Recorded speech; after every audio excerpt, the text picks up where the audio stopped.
السلام عليكم ورحمة الله وبركاته. أهلا بكم في قناة أفكار بيتي، وكل سنة وانتم طيبين بمناسبة أول يوم رمضان النهاردة. فحبيت إن أنا أديكم معلومة عن الإعلان ال14 وإيه اللي وصله للإعلان ال14، هل كمل المشروع ولا لأ، وهل بيتم التسليم والاستعلام والكلام ده كله. ده اللي هنشوف في الحلقة النهاردة. فالنهاردة أنا خدت جولة بسرعة كده عن الإعلان 14، وخدت سيارة كده وطلعت من عند الطريق الفيوم وطلعت الاوسطي، يعني ده ما دخلتش من طريق الواحات. فانا طلعت كده، كنت خدت طريق الفيوم وطلعت الاوسطي زي ما انتم شايفين. وهناك المباني اللي باينه هناك دي اللي هي 1185 عماره. فحبيت ان انا اروح لكم من الطريق الاوسطي علشان اروح اشوف الاعلان ال 14 اللي من عند طريق الاوسطي، اللي هو مش من عند طريق الواحات والجامعه. النهارده انا عامل لكم حلقه جاي ايه من طريق الفيوم، وبعد كده هخش طريق الواحات واوريكم ايه اللي توصلوا للمشروع، سواء في المنطقه اللي عند الاوسطي او المنطقه اللي عند اللي هي طريق الواحات، اللي هي المدخل بتاعها من عند اللي هو الاسكان سكن مصر والكلام ده كله. فالنهارده انا طلعت الاوسطي ومشيت على طول، فظهرت لي العماير اللي هي جنب 645 عماره. دي في اعلان 14 هنا عشان بس الناس ما تتلخبطش، هما منطقتين. اللي جنب 645 عماره من ناحيه الاوسطي دي اللي انا بدات بيها الفيديو النهارده. وزي ما انتم شايفين هو ورا 645 عماره وادي العماير الشكل المعماري اللي احنا عارفينه ده هيبان لنا دلوقتي. فهنخش كده هنلاقي بعيد عن 645 عماره، هنخش هنشوف اللي ما يخصنا من الاعلان ال 14. فبدات ايه الصور اللي عليها تحيا مصر اهي، والشكل المعماري اللي احنا عارفينه. بدات الطرق هنا اترصفت وبقت تمام. وهخش بيكم شويه كمان كده عشان نشوف برضو المساحات الخضراء. يعني انا لما روحت من فتره كبيره ما كانش في الكلام ده. فاما روحت النهارده لقيت ان الاعلان ال 14 بص، يعني الطرق اتسفلتت، الاشجار اتعملت، العماير كلها خلصت. يعني ما كنا ان احنا منتظرين الاستعلام ان شاء الله والتسليم، ويكون مبروك علينا الشقه ان شاء الله. واللي هيجي له هنا او هنا، والله يعني كل اكتوبر بقت جميله. انا بالتحديد بس عشان ابقى عارف، او نسيت اقول لكم ان دي حدائق اكتوبر ومن عند الطريق الاوسطي بالتخصيص الاعلان ال 14. خلاص، ده اللي انا بصور لكم. والطرق اتسفلتت، الاشجار اتعملت، ما في كل العماير انا شايف ان هي خلصانه. بس باقي في حاجات بسيطه كده. يعني انا هخش برضو، حبيت ان انا اشوف في مناطق لسه ما اتعملش وشغالين فيها. فعلا لسه في هنا مثلا من عند الشارع التاني الناحيه التانيه دي لسه في الاشجار ولسه في المساحات الخضراء، فشغالين وباقي حاجات بسيطه. فدي من ناحيه ايه؟ قلنا الطريق الاوسطي، طلعته من عند طريق الفيوم من جنب ال 1185 عماره، ومشيت على طول لغايه اما نزلني عند 645 عماره والاعلان ال 14 من الناحيه دي. فده هنا لقيته مكتمل زي ما انتم شايفين في الصوره حضراتكم، والاستعلامات شغاله. واللي متاخر عليه لسه بدري، محدش يقلق ومحدش يقول ما جاليش والكلام ده كله. لا، ان شاء الله كله ان شاء الله هياخد وهتجيله ايه الشقه ان شاء الله، ويكون مباركه عليه ان شاء الله. كده انا طلعت من الطريق اللي انا جيت منه من الاوساطي عادي، وهخش بقى على طول طريق الواحات. ودخلت يمين هنا بقى، ده طريق الواحات بس انا جايبه من عند صينيه الواحات من ورا، مش جاي من عند طريق الفيوم والدائري، لا ده من ورا. فاللي هي مشيت بقى طريق الواحات بعد ما خدت الاوساطي ودخلت يمين لغايه ما تبان لي الجامعه اللي احنا عارفينها. وكنت مصور لكم فيديوهات قبل كده من المدخل بتاع الاعلان ال 14 من عند طريق الواحات، اما كنا بنيجي من ناحيه مول مصر ومن عند المرور والكلام ده كله من الناحيه التانية. لا، انا المره دي بصور ايه بالعكس.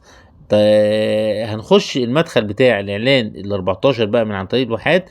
هو بيقولوا ان في طريق تاني هيبقى من جوه بس لسه ما اتمهدش، فهو ده اللي خلاني الف اللفه دي الحقيقه يعني.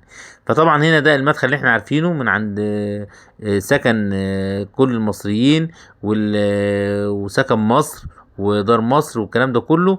ده المدخل بتاع ايه الاعلان ال 14 من ناحيه طريق الواحات. طبعا بيعملوا البوابه اهي بس لسه ما خلصتش. وطبعا هنا في اعمار شويه وناس يعني اهي، يعني في تكاتك وفي بتوع فاكهه. والدنيا يعني ايه، حاسس ان هي ايه في رجل فيها. تمام. انا كده دخلت. اللي على شمالنا ده كومباوند المخابرات، واللي على يميننا سكن مصر، او متهيألي زي اللي هي المساحات اللي هي 100 و120 متر. تمام. وده المدخل على طول كده. وقبل ما اخش هوريكم برضو ان هنا المدخل الحياة كلها ان شاء الله اما اللي هيستلم ممكن يسكن على طول، لان في قريب منك الحاجات اللي فيها حاجات ان انت تشتريها في سنتر تجاري او مول تجاري اللي على يمينكم ده، تمام، زي ما انتم شايفين، وفي ايه كل ايه حاجة، تمام. والناس يعني اغلبيتها سكنت لان في اعلانات قبل الاعلان 14 في نفس المنطقه زي ما احنا شفنا واحنا داخلين، تمام. ده مول تجاري فيه كل حاجه برضو الناس بتشتري منه، تمام. طبعا احنا في شهر رمضان، كل سنه وانتم طيبين. فلقيت ان هم عاملين فعلا معرض او كده معرض اهلا رمضان، والناس برضو فيه كلها اهي رمضان، ده معرض رمضان الخير، تمام. والناس برضو كلها ده المدخل. انا لسه داخل المدخل من عن طريق الواحات، انا كل ده ماشي في طريق مستقيم عشان محدش يتوه ايه مني، تمام. كده هخش بعد ما اعدي سكن مصر او دار مصر اللي هي ده، هخش يمين واخش شمال، هلاقي بقى ايه، انا كده دخلت يمين والف وارجع تاني. اللي امامكم في على شمالنا دي ابن بيتك السبعة، المنطقة ايه السبعة، احنا او الاعلان ال 14 بالتحديد ورا ابن بيتك السبعة. بس هي المنطقة هتبقى اما نخش هنلاقي برضو مساكن الاعلان العاشر الاول وبعد كده وراه الاعلان ال 14. فانا لفيت ودخلت. دي في عماير دي اللي هنا اللي قدامنا لو مشينا على طول، دي ال 145 عمارة او ال 44 عمارة باين زي ما بيقولوا، معرفش 144 او 44 عمارة اللي هم دول. انا هلف واخش بقى ايه من الناحية ايه التانية، تمام. فهنخش دلوقتي مدخل الاعلان ال 14، بس انا هختصر لكم في الفيديو عشان بس ما يبقاش طويل وان احنا ايه ماشيين. دي العماير دي ساكنه كده، انا دخلت كده شمال على طول من ما عدتش من ناحيه التراب عشان الناس بتقول كده من عند المدافن والتراب، لا الاعلان ال 14 يا جماعه بعيد، تمام.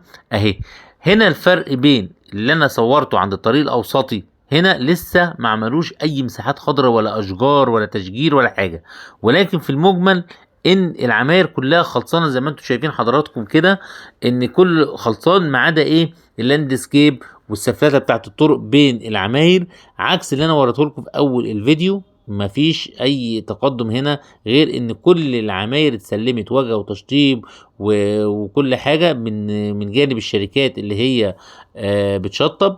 ولكن هنا الموضوع زي ما بقول لكم بطيء شويه عن الاعلان اللي جنب الطريق الاوسطي اللي احنا نزلنا منه وشفنا الطرق متسفلته والاشجار بدات تعمل وباقي حاجات بسيطه فيها.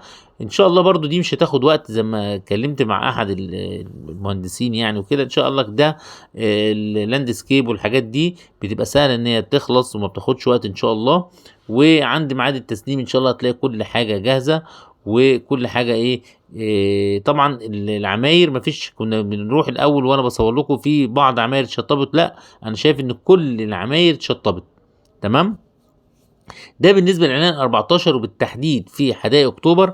وان شاء الله بس في حلقه تانية هتبقى عن اكتوبر الجديده، برضو هنشوف اخر ما وصل ليه ايه، وهل اتسفلتت وعملوا لاندسكيب وسفلته ما بين العماير والكلام ده كله ولا لا. ده اللي انا هصوره ان شاء الله المره الجايه، وبس تابعوني على القناه وان شاء الله. وان شاء الله عندي برضو لما ينزل الاستلام ونشوف الشقق متشطبه ايه ونشوف الفرق بين الشركه دي والشركه دي، علشان احنا دافعين فلوس لازم نستلم حاجه كويسه، تمام. فرق تشطيب بين الشركات، ممكن واحد يستلم يقول الله التشطيب جميل وواحد تاني يستلم يقول التشطيب مش كويس. ده فرق بين الشركه في حسب المربع اللي اللي الشركه ماسكاه او كام عماره ماسكاه، عشان بس نبقى واضحين مع بعض، تمام. دي كانت نبذه بسيطه عن الاعلان ال 14